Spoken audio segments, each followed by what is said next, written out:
सर्वेभ्यः नमो नमः। अहं गणेश्वरविश्वालः प्रशिक्षितः संस्कृतशिक्षकः केन्द्रीयविद्यालय। भवतां सर्वेषाम् अद्यतनीये षष्ठीकक्षायाः एतस्मिन् कालांशे हार्दं सुस्वागतं शुभाभिवन्दनं च। छात्राः आगच्छन्तु। अद्य वयम् अस्माकं षष्ठीकक्षायाः समुद्रतटः इति शीर्षकस्य अभ्यासकार्यं करिष्यामः।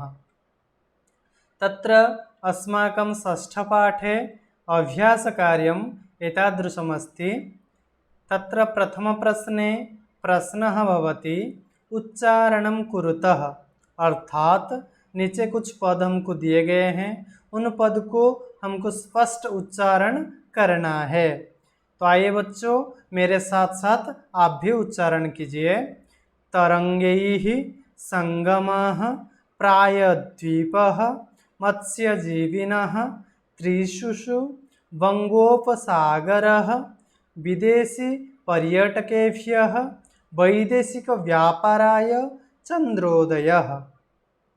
तो बच्चों, आप इस प्रश्न संख्या 1 को स्पष्ट उच्चारण कीजिए और इसको अपने कॉपी में भी लिखिए। प्रश्न संख्या 2 तत्र प्रश्नः भवति अधोलिखितानां प्रश्नानाम् उत्तरं लिखत, अर्थात अधोलिखितानां नीचे लिखे हुए प्रश्नानां प्रश्नों का उत्तरं लिखत, उत्तर हमको लिखना है। तर्हि आगच्छन्तु छात्राः।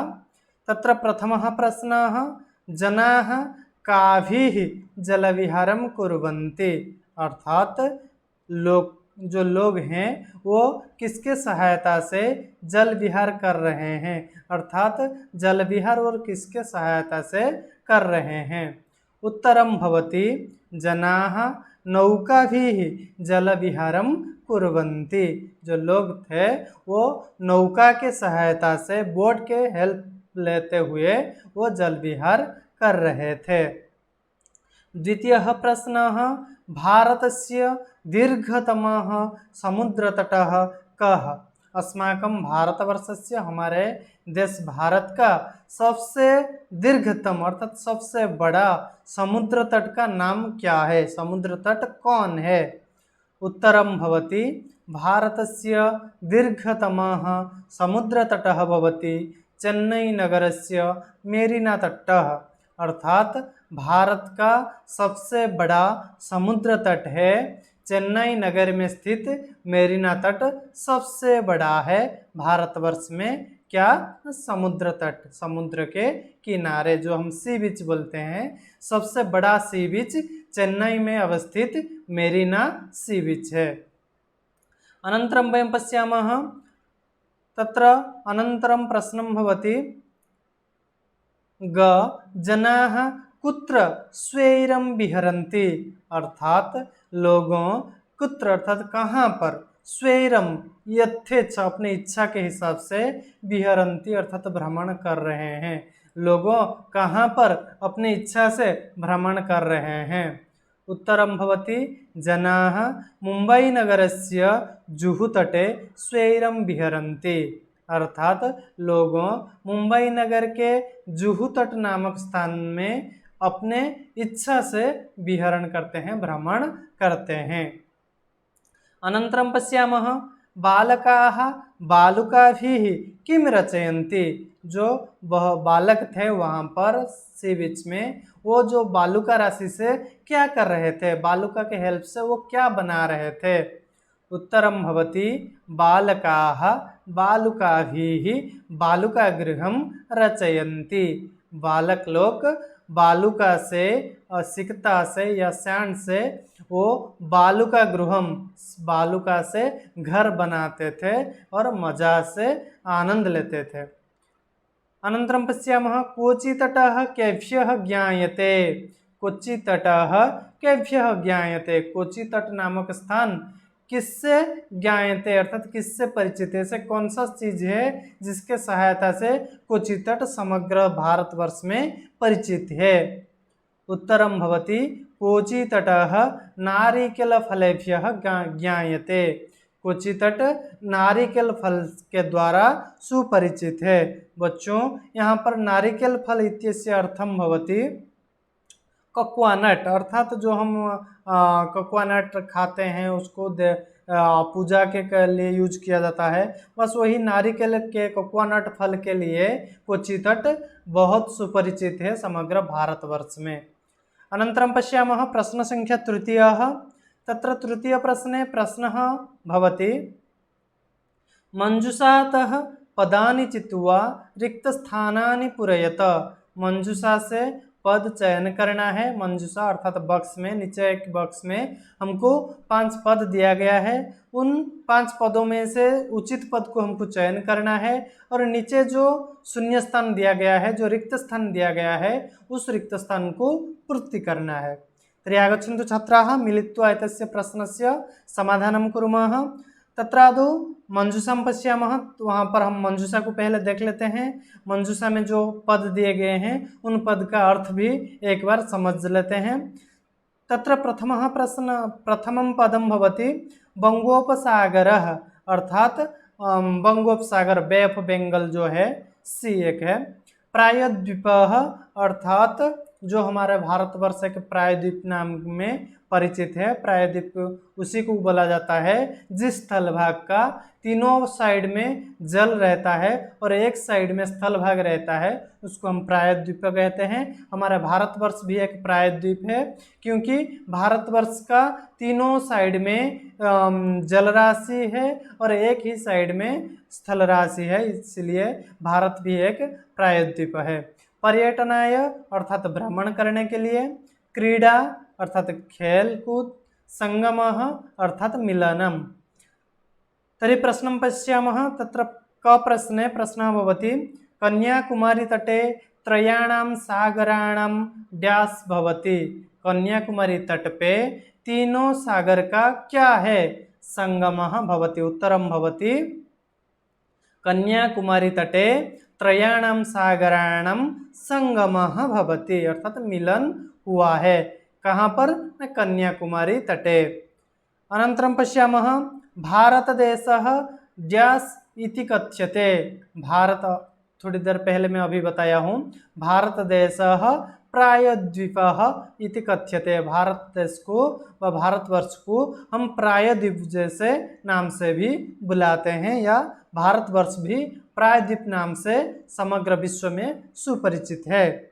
अनन्तरं पश्यामः जनाः समुद्रतटं डैश आगच्छन्ति। जनाः समुद्रतटं पर्यटनाय आगच्छन्ति। जो लोग हैं वो समुद्र तट को भ्रमण करने के लिए, घूमने के लिए जाते हैं। आप लोग भी गए होंगे शायद। मैं तो बहुत बार गया हूँ, क्योंकि मेरा जो घर है वो समुद्र किनारे के बहुत ही करीब है, तो मेरा दिन का कुछ भी अंश समुद्र किनारे में कटता है। तो बहुत ही आनंद मिलता है जब हम समुद्र किनारे में जाकर समय अतिबाहित करते हैं। आप बच्चों, आप में से भी जो कोई समुद्र तट को गया होगा वो अनुभव किया होगा कितना आनंद वहाँ पर मिलता है। तो इसीलिए जो जना है, जो लोग हैं, वो समुद्र तट को जाते हैं घूमने के लिए, माइंड फ्रेश करने के लिए, पर्यटन करने के लिए जाते हैं। अनन्तरं पश्यामः बालेभ्यः डैश रोचते, अर्थात बालकों को व शिशुओं को क्या रोचते, अर्थात क्या ऐसे उनको पसंद आता है। क्रीड़ा, जैसे कि बोला जाता है बालास्तावत क्रीड़ा प्रियाः, अर्थात जो शिशु होते हैं, जो छोटे छोटे बच्चे होते हैं, वो क्रीडासक्ताः क्रीड़ा प्रियाः भवति, अर्थात वो क्रीड़ा, खेल कूद को ज़्यादा पसंद करते हैं, इसलिए बालेभ्यः क्रीड़ा रोचते। छोटे छोटे बच्चों को खेलने कूदने को पसंद आता है, वो पसंद करते हैं। अनन्तरं पश्यामः भारतस्य पूर्व दिशायां डैश अस्ति, अर्थात भारतवर्ष का पूर्व दिशा में बंगोपसागरः अस्ति, अर्थात भारतवर्ष के पूर्व दिशा में बंगोपसागर है, जो कि हमारा जैसे कि उड़ीसा लेवल जो हो गया, बंगोपसागर के किनारे है। जो हमारे घर है बंगोपसागर के किनारे है, तो भारतवर्ष के हम पूर्व दिशा में है, तो बंगोपसागर से घेरा हुआ है। अतः अत्र उत्तरं भवति भारतस्य पूर्व दिशायां बंगोपसागरः अस्ति। तो बच्चों इसको समझ लिए होंगे। हम और एक बार प्रश्नोत्तर को देख लेते हैं। क का उत्तर है संगमः, ख का उत्तर है प्रायद्वीपः, ग का उत्तर है पर्यटनाय, घ इत्यस्य उत्तरं भवति क्रीडा, व इत्यस्य उत्तरं भवति बङ्गोपसागरः। तर्हि आगच्छन्तु अनन्तरं प्रश्नं प्रति गच्छामः। तत्र प्रश्नसङ्ख्या चतुर्थः। चतुर्थप्रश्ने प्रश्नः भवति यथा योग्यं योजयत, अर्थात यहाँ पर हमको दो कलम दिया गया है, लेफ्ट साइड राइट साइड बनाकर क स्तंभ ख स्तंभ जैसे दिया गया है। हमको क्या करना है, यथा योग्यम जिस पद के साथ योग्यता रहता है, संबंध बनता है, हम उस पद को उसी पद के साथ मिलन करवाएंगे। तो पहले एक बार सारे पद को देख लेते हैं। लेफ्ट साइड को पहले देखते हैं। तत्र प्रथमं पदं भवति समुद्र तटः, अर्थात समुद्र किनारे। क्रीडानकम अर्थात टॉयज, जो खिलना है, खिलौना है। अनंतरम दुग्धम अर्थात मिल्क। दीपकः अर्थात जो दिया होते हैं।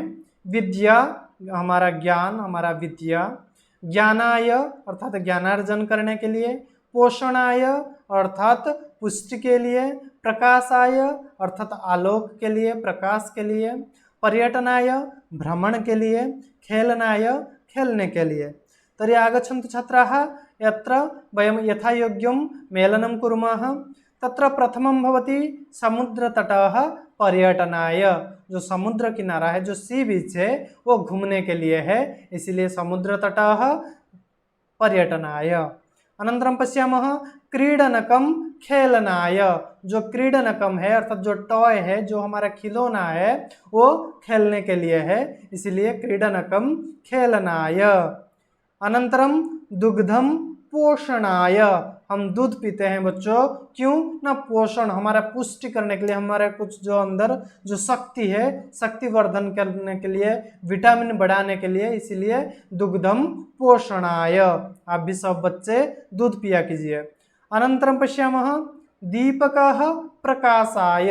दीपक अर्थात हम जो दिया जलाते हैं, क्यों ना, मान लीजिए करंट चला गया, पूरा घर अंधेरा हो गया है, तब मम्मी क्या बोलती है, बेटा थोड़ा दीपक जला दो, तो हम वहाँ पर दीपक को जब जलाते हैं पूरा घर रोशनी से भर जाता है।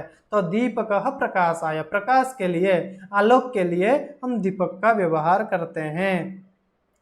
अनंतरम पश्यामः विद्या ज्ञानाय, जो हम सब अच्छे से जानते हैं, हम स्कूल आते हैं, हम ऑनलाइन में पढ़ाई करते हैं, जो ये विद्या होता है, क्यों ये विद्या हम अध्ययन कर रहे हैं, ये हमारा मन में आता है जिज्ञासा, जो ये मैं विद्या का अध्ययन कर रहा हूँ, मैं ये जो पढ़ाई कर रहा हूँ, ये किस लिए, इसका उत्तर आपको यहाँ पर मिल जाएगा, विद्या ज्ञानाय। अर्थात ये जो विद्या आप अर्जन कर रहे हो, ये जो आप ऑनलाइन पे हो या ऑफलाइन पे हो, जो भी कोई कहीं पर घर में मम्मी हो, पापा हो, या ट्यूशन में हो, या तो फिर स्कूल में हो, ये जो भी कहीं पर आप कुछ विद्या अर्जन कर रहे हो, सारे विद्या का एक ही मोटो है, एक ही लक्ष्य है। उसका लक्ष्य क्या है, ज्ञानाय। हमारे जो ज्ञान का लेवल है, हमारा ज्ञान का जो परिसीमा है, उस परिसीमा को वर्धन करने के लिए हम विद्यार्जन कर रहे हैं। अतः विद्या ज्ञानाय। अनन्तरं पश्यामः प्रश्न संख्या पंचमः।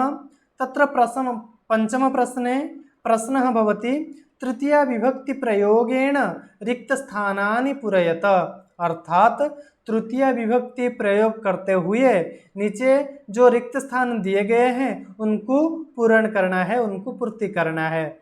इसलिए हमको सारे सेंटेंस के राइट साइड में ब्रैकेट में हमको एक एक प्रातिपदिक अर्थात एक एक शब्द दिए गए हैं, उन शब्द से हम तृतीय विभक्ति डालेंगे और तृतीय विभक्ति बनाकर शून्य स्थान अर्थात रिक्त स्थान पूर्ति करेंगे।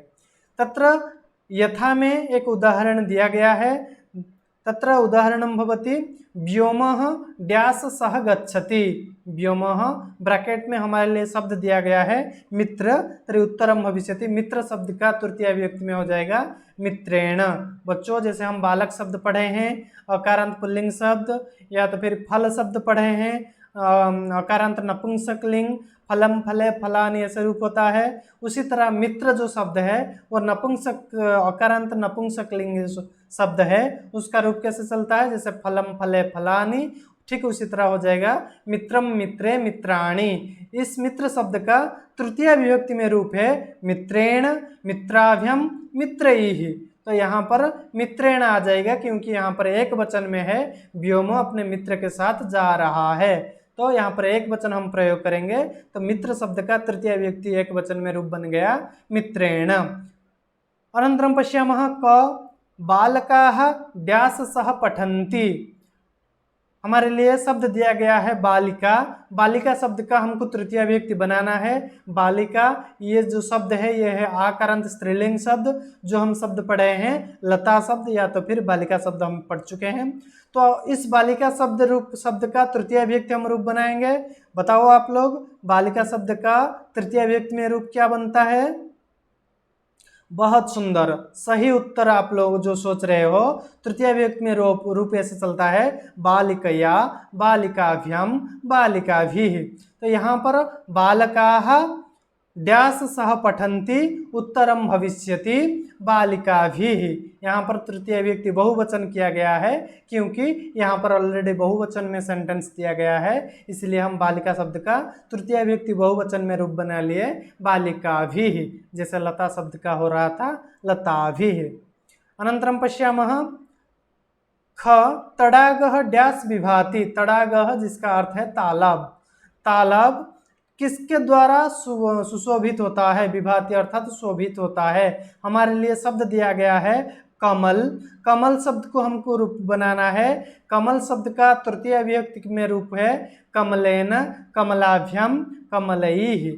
तो अत्र जो तालाब है, यहाँ पर जो तालाब है, तालाब एक कमल से तो शोभा नहीं पाता है। तालाब में जब बहुत सारे कमल, कमल का अर्थ है पद्म पुष्प अर्थात जो लोटस होता है, उस पद्म पुष्प के माध्यम से ही, पद्म पुष्प के द्वारा ही जो एक तालाब सुशोभित होता है। तो वहाँ पर बहुत सारे पद्म पुष्प होंगे तभी एक तालाब सुशोभित होगा। तो यहाँ पर हम कमल शब्द का तृतीय विभक्ति बहुवचन का रूप बनाएंगे कमलैः। उत्तरम भविष्यति तडागः कमलैः विभाति। अनन्तरं पश्यामः अहमपि डैश खेलामि। शब्द अस्माकं कृते अस्ति कन्दुक। कन्दुक जिसका अर्थ है बल। ओके, तो अहमपि मैं भी, कन्दुक अर्थात बल से खेलूंगा, खेल रहा हूँ, खेलूंगा नहीं, खेलामी लट लकार में रूप है, तो मैं भी बल से खेलूंगा। ये यहाँ पर कंदुक का तृतीय व्यक्ति हम रूप करेंगे कंदुकेन। अहमपि कंदुकेन खेलामी। यहाँ पर मैं अकेला हूँ इसलिए एक बल से मैं खेलूंगा, इसलिए तृतीय विभक्ति का एक वचन यहाँ पर रूप बन गया है कंदुकेन। अनन्तरं पश्यामः प्रश्न संख्या घ। तत्र प्रश्न भवति अश्वाः डैश सह धावन्ति। अश्व अर्थात हर्ष, अश्वाः अर्थात हॉर्सेस, बहुत सारे घोड़े, डैश सह धावन्ति हमारे लिए शब्द दिया गया है अश्व। तो यहाँ पर ऑलरेडी बहुवचन में है अश्वाः डैश सह धावन्ति, बहुवचन में है वाक्य। तो हम भी जो अश्व शब्द है उसका तृतीय व्यक्ति बहुवचन में रूप बनाएंगे। तो अश्व शब्द का तृतीय व्यक्ति बहुवचन में क्या रूप बन जाएगा? अश्वैः। अश्वाः अश्वैः सह धावन्ति अर्थात बहुत सारे घोड़े के साथ दौड़ रहे हैं। नेक्स्ट देखेंगे मृगाः डैश सह चरन्ति। शब्द हमारे लिए है मृग। ठीक उसी तरह है, यहाँ पर बहुवचन है इसलिए हम मृग शब्द का बहुवचन ले लेंगे। विभक्ति हमारे लिए पहले से ही फिक्स्ड किया गया है जो है तृतीय विभक्ति, तो रूप बन जाएगा मृगाः मृगैः सह चरन्ति। जो मृग है, जो हिरन है, वो हिरन के साथ चर रहे हैं। बहुत सारे हिरन के साथ चर रहे हैं अर्थात घूम रहे हैं। तो बच्चों ये था हमारा प्रश्न संख्या 5। और एक बार रिपीट कर लेते हैं आंसर। क का आंसर है बालिकाभिः, ख का आंसर है कमलैः, ग इत्यस्य उत्तरं भवति कन्दुकेन, घ इत्यस्य उत्तरं भवति अश्वैः, उ इत्यस्य उत्तरं भवति मृगैः। आगच्छन्तु अपरं प्रश्नं पश्यामः। प्रश्न संख्या 6। तत्र 6 प्रश्ने प्रश्नः एवं प्रकारेण अस्ति अधोलिखितं वृत्तचित्रं पश्यत उदाहरणानुसारेण कोष्ठकगतैः शब्दैः उचितवाक्यानि रचयत। अर्थात अधोलिखितं वृत्तचित्रं पश्यत। तो बच्चों देखिए हमारा इस स्क्रीन का लेफ्ट साइड में हमको एक वृत्त चित्र दिया गया है, एक सर्कल का एक चित्र दिया गया है। वहाँ पर छोटे बड़े ऐसे कुल मिलाकर 1 2 3 4 4 सर्कल हमारे लिए दिया गया है, 4 वृत्त दिया गया है। वो सारे में स्पेसिफिक एक एक एक एक पद दिया गया है। हमको क्या करना है, उचित शब्द लेना है और वाक्य पूर्ति करना है। तो छात्र आगच्छन्तु हम मिलित्वा एतस्य प्रश्नस्य उत्तरं कुर्मः, वाक्यानि रचयामः। तर्हि पहला वाक्य मैं बनाता हूँ। यथा पहला वाक्य बन गया। जो देखो जो सबसे बीच में जो सर्कल है, जो छोटे वाला सर्कल, वहां पर देखो लिखा गया है रहीमः, वो है कर्ता, वो सारे सेंटेंस में रहेगा। बाकी से क्या करेंगे, रहीमः कर्ता लेंगे और सारे कलम से एक एक पद लेते जाएंगे। और विशेष करके जो सेकंड सर्कल है, रहीमः फर्स्ट सर्कल में है, सेकंड सर्कल में जो पद हैं उन पदों का तृतीय विभक्ति करेंगे। ये ध्यान में रखना है। ये जो प्रश्न का ये ही प्रमुख लक्ष्य है। जो आपका सेकंड सर्कल में जो पद दिए गए हैं, जैसे कि मित्र, द्विचक्रिका, कलम, हस्त, नौका, चषक, तुलिका, वायुयान, तो ये सारे पदों का आपको तृतीय विभक्ति करके वाक्य बनाना है। जैसे कि पहला वाक्य क्या है, रहीमः मित्र था, वहां पर पद मित्र शब्द का तृतीय विभक्ति बन गया मित्रेण। रहीमः मित्रेण सह क्रीडति, रहीम अपने दोस्त के साथ खेल रहा है। द्वितीय सेंटेंस देखेंगे। सेकंड सेंटेंस ऐसा है, रहीमः तत्र वहां पर पद था द्विचक्रिका, तो द्विचक्रिका का तृतीय विभक्ति बन जाएगा द्विचक्रिकया। यहाँ पर आकारांत स्त्रीलिंग शब्द है, बालिका शब्द जैसा रूप बनेगा। जैसा बालिका शब्द का तृतीय विभक्ति एक वचन में बालिकया, ठीक है, उसी तरह यहाँ पर हो जाएगा द्विचक्रिकया। रहीमः द्विचक्रिकया आपणम गच्छति, अर्थात रहीम अपने साइकिल से आपन अर्थात मार्केट को जा रहा है। गच्छति अर्थात जा रहा है। तृतीय वाक्य देखेंगे हम। रहीमः वहां पर पद था कलम, कलम शब्द का हमको तृतीय विभक्ति बनाना था। रहीमः कलमेन पत्रम लिखति। ये बच्चों यहाँ पर ये जो कलम शब्द है वो नपुंसक लिंग में भी रूप चलता है और पुल्लिंग में भी उसका रूप चलता है। हम जैसे कि कलमः कलमौ कलमाः ऐसे रूप बना सकते हैं, या तो फिर कलमम कलमे कलमानि ऐसे भी हम रूप बना सकते हैं। तो यहाँ पर तृतीय विभक्ति में क्या बन जाएगा, कलमेन। रहीम अपने कलम से पत्र लिख रहा है, लेटर लिख रहा है। चतुर्थ वाक्य देखेंगे। रहीमः हस्तेन कंदुकम क्षिपति, वहां पर शब्द था हस्त, हस्त शब्द का तृतीय विभक्ति एक वचन में रूप बन जाएगा हस्तेन, अर्थात रहीम अपने हाथ से बल क्षिपति अर्थात फेंक रहा है। रहीम अपने हाथ से जो कंदुक है, जो बल है, उसको फेंक रहा है। अनंतरम पश्यामः पंचम वाक्य।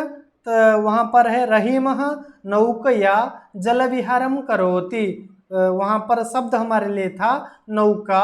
नौका भी आकारांत स्त्रीलिंग शब्द है, इसलिए बालिका जैसा रूप बन जाएगा, तृतीय व्यक्ति एक वचन में रूप हो जाएगा नौकया। रहीमः नौकया जल विहारम करोति, रहीम नौका के सहायता से जल विहार कर रहा है। नेक्स्ट देखेंगे षष्ठ वाक्य। रहीमः चषकेण जलम पिबति, रहीम चषकेण, वहां पर शब्द था चषक, चषक शब्द का तृतीय विभक्ति एक वचन में रूप है चषकेण जलम पिबति, रहीम चषक से जल पी रहा है।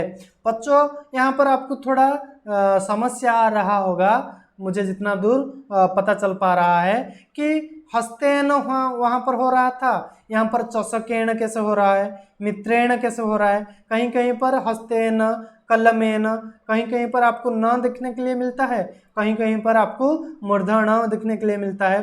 बच्चों यहाँ पर णत्व विधि हुआ है। णत्व विधि एक नियम है, उसके बारे में हम एक अलग सा वीडियो बनाएंगे, णत्व विधि के बारे में थोड़ा बहुत जानेंगे। इतना यहाँ पर जान लो, यहाँ पर णत्व विधि हुआ है, इसीलिए चषक केन के स्थान पर चषक केण बन गया है। तो नेक्स्ट सेंटेंस हम देखते हैं। यहाँ पर इस सेंटेंस का अर्थ जान लेते हैं। रहीमः चषकेण जलम पिबति। चषक शब्द का अर्थ है ग्लास। रहीम ग्लास से पानी पी रहा है। नेक्स्ट जाएंगे। रहीमः शब्द वहां पर था तुलिका, वो भी आकारांत स्त्रीलिंग शब्द है, उसका रूप बन जाएगा तृतीय व्यक्ति एकवचन में हो जाएगा तुलिकया। रहीमः तुलिकया चित्रम रचयति। रहीम अपने तुली से, पेंट ब्रश से वो क्या कर रहा है, चित्र रचना कर रहा है, चित्र निर्माण कर रहा है। नेक्स्ट देखेंगे अष्टम वाक्य। रहीमः वायुयानेन ह्यः आगच्छत्। वायुयान का तृतीय व्यक्ति एकवचन में रूप है वायुयानेन। यहाँ पर नपुंसकलिंग है वायुयानम, रूप चलता है वायुयानम, वायुयाने, वायुयानानि। ऐसे तृतीय व्यक्ति में उसका रूप होता है वायुयानेन, वायुयानाभ्याम, वायुयानैः। तो तृतीय व्यक्ति एकवचन हो जाएगा वायुयानेन।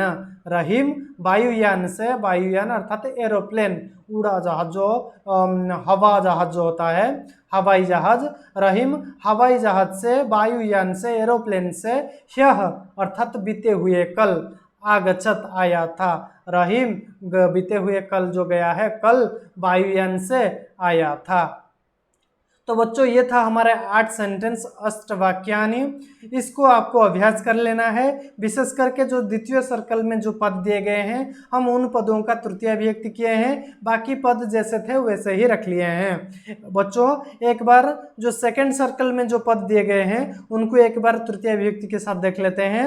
मित्र मित्रेण, द्विचक्रिका द्विचक्रिकया, कलम कलमेन, हस्त हस्तेन, नौका नौकया, चषक चषकेण, तुलिका तुलिकया, वायुयान वायुयानेन। आगच्छन्तु अनन्तरं प्रश्नं प्रति गच्छामः। तत्र सप्तमः प्रश्नः। प्रश्नः भवति कोष्ठकात् उचितपदप्रयोगेण रिक्तस्थानानि पूरयत। अर्थात हमारे लिए कोष्ठक में 2 ऑप्शन दिया गया है, 2 पद दिया गया है, वहाँ पर एक सही उत्तर है और एक गलत उत्तर है। हमको क्या करना है, किसको स्वीकार करना है? बहुत सुंदर, हमको सही उत्तर को ही चूज करना है, जो सही है उसी को ही लेना है और रिक्त स्थान पूर्ति कर लेना है। तो आइए देखते हैं। धनिकः डैश धनम ददाति। जो धनिक है वो धन देता है, किसको? वहाँ पर ऑप्शन में दिया गया है निर्धनम निर्धनाय। बच्चों यहाँ पर एक निर्धनम में द्वितीय विभक्ति है, निर्धनाय में चतुर्थी विभक्ति है। तो यहाँ पर कौन सा विभक्ति होगा? हम पढ़े हैं चतुर्थी विभक्ति कहाँ पर आता है? जहाँ पर दान आदि कार्य होता है, जहाँ पर पूरा संपूर्ण रूप से हम दान कर लेते हैं, प्रदान कर देते हैं, वहां पर चतुर्थी व्यक्ति आता है। तो धनिक व्यक्ति जो है वो धन प्रदान करता है, निर्धन को धन देता है। यहाँ पर निर्धनाय चतुर्थी व्यक्ति हो गया। निर्धन शब्द से चतुर्थी व्यक्ति में रूप होता है निर्धनाय। नेक्स्ट देखेंगे।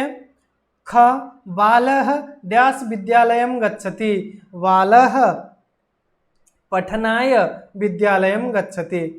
पठनाय जिसका अर्थ है पढ़ने के लिए, जो कि चतुर्थी विभक्ति का जो सिंबल है, जैसे कि कर्ता ने जो प्रथम विभक्ति होता है ने, कर्म को द्वितीय विभक्ति को, कर्ण से तृतीय विभक्ति से, संप्रदान के लिए चतुर्थी विभक्ति जो होता है के लिए होता है। इसीलिए यहाँ पर बालः पठनाय विद्यालयं गच्छति। बालक पढ़ने के लिए विद्यालय को जा रहा है। समझ में आ रहा है? ठीक है, नेक्स्ट प्रश्न के पास चल रहे हैं। सज्जनाः परोपकाराय जीवन्ति। जो सज्जन व्यक्ति है, जो साधु संत जैसे लोग हैं, वो क्या करते हैं? परोपकार के लिए जीवन यापन कर रहे हैं। अतः अत्र उत्तरम भविष्यति सज्जनाः परोपकाराय जीवन्ति। जो सज्जन व्यक्ति है वो दूसरों के उपकार करने के लिए जीवित है। तो बच्चों मैं आशा करता हूँ आप लोग भी एक दूसरे का हेल्प कर रहे होंगे, जैसे कि हम हमारे लेवल पे उपकार करेंगे। जैसे कि मान लीजिए कोई बहुत धनिक व्यक्ति है, वो कैसे उपकार करेगा? कोई एक दरिद्र व्यक्ति को 100 रुपया या 1000 रुपया कुछ धन दान करके उसको उसका उपकार करेगा, उसका सहयोग करेगा, उसका हेल्प करेगा। तो हम अभी बच्चे हैं, हम कैसे उपकार करेंगे? हम कर पाएंगे या नहीं कर पाएंगे? सोचिए 1 मिनट के लिए। हम अवश्य कर पाएंगे। तो अभी मुझे बताइए हम कैसे करेंगे? ना हम ऐसे करेंगे जैसे कि हम तो अभी स्कूल नहीं आ पा रहे हैं, हम कैसे पढ़ाई कर रहे हैं? ऑनलाइन पे। ऑनलाइन में अभी जो हम पढ़ाई कर रहे हैं उसके लिए हम उपकार ऐसे कर सकते हैं, जो हमारे दोस्त सर्कल है, जो हमको जो नहीं आ रहा है हम उनसे पूछेंगे, हमको जो आ रहा है वो बाकी दूसरे बच्चों को नहीं आ रहा है हम उनको बता देंगे कि ये नंबर ऐसे होता है, ये नंबर यहाँ पर ऐसे होता है। वही होता है हम उनका उपकार कर लिए। जिस बच्चे का ये नंबर में कहीं पर समस्या हो रहा था हम उसको बता दिए, उसका उपकार हो गया, उसका समझ में आ गया। यही है बच्चा उपकार। उपकार बहुत प्रकार का होता है, ये नहीं मानेंगे हम बस धन दान करके उपकार किया जाता है। हम अपने लेवल पे देखेंगे हम कैसे उपकार कर सकते हैं। तो यहाँ पर उत्तर हो गया सज्जनाः परोपकाराय जीवन्ति। तो हम भी सज्जन होंगे, हम भी अच्छे व्यक्ति बनेंगे। हम अच्छे तब बन पाएंगे जब हम परोपकार करेंगे, दूसरे का सहयोग करेंगे। अनन्तरं पश्यामः प्रधानाचार्यः डैश पारितोषिकं यच्छति। प्रधानाचार्य जो है, जो हमारा हेडमास्टर है, वो क्या करते हैं? छात्रेभ्यः पारितोषिकं यच्छति।